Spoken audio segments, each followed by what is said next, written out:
রোজার মাধ্যমে দিল থেকে আল্লাহর কাছে এইভাবে 30টা দিন হাতে গুনে তুমি আল্লাহর সাথে ওয়াদাবদ্ধ হও যে আল্লাহ 30 দিন আমি রোজা রাখবো, এবং যৌন চাহিদা, লজ্জাস্থানের চাহিদা, অশ্লীলতা, বেহায়াপনা, নর্তকী, নাচ গান, উলঙ্গ ছবি দেখা, নারীকে নিয়ে চিন্তা ভাবনা, মেয়েকে নিয়ে অশ্লীল চিন্তা ভাবনা, অবৈধ কোনো প্রেম সম্পর্ক, হারাম কোনো রিলেশন, এ সব ত্যাগ করে বন্ধু 30টা দিন মনোযোগ দিয়া রোজা রাখো, তারাবি পড়ো, ইফতার করো, সাহারি করো, তাসবিহ পড়ো, তেলাওয়াত করো, কোনো আলেমে দ্বীনের সাথে উঠা বসা করো, ইমাম সাহেবের সাথে সম্পর্ক করো। ইনশাআল্লাহ দেখবা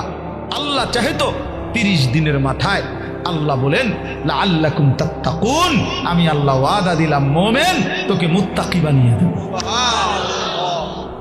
মুত্তাকি বানিয়ে দেব। আর যদি মুত্তাকি হও